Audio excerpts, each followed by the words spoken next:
Alors, je m'appelle Sarah Davoust et je suis gestionnaire ressources humaines. Ce bootcamp est très agréable, l'organisation est bien faite.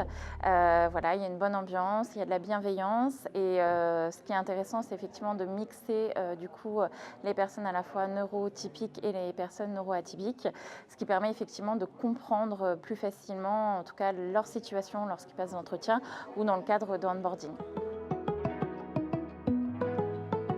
Je me suis rendu compte qu'effectivement, c'était pas compliqué, c'était juste avoir les biais, en tout cas pour pouvoir les intégrer au mieux, pour intégrer donc les personnes neuroatypiques. D'ailleurs, c'est un terme que j'ai appris lors de cette journée.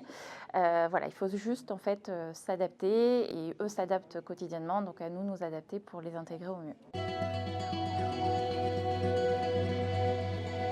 Alors, l'adaptation dans le processus de recrutement et d'onboarding, pour moi, ça me semble plutôt facile. Alors, c'est effectivement un travail que l'on doit faire avec les RH, les managers, pour aussi éventuellement la médecine du travail. Mais on nous a donné, par exemple, quelques billes. Typiquement, on sait que les personnes TSA sont sensibles à la lumière, peuvent être sensibles aussi au niveau du bruit. Donc, on nous a donné, par exemple, l'idée d'un casque ou alors des lumières peut-être un peu plus tamisées ou des lunettes. Donc voilà, ça c'est des éléments qu'on peut mettre en place très facilement. Non, elles ne sont pas différentes, forcément des personnes neurotypiques. Voilà, c'est juste qu'elles ont parfois une particularité qu'il faut prendre en compte et à nous aussi, comme je le disais, de nous adapter.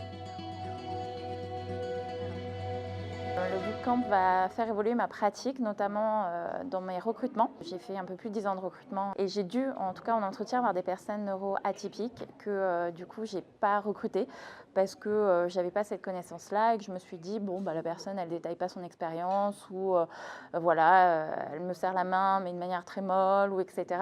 Et effectivement là ces biais-là, je vais peut-être moins les avoir en tout cas dans mon recrutement puisque je vais être sensibilisée à ces troubles autistiques.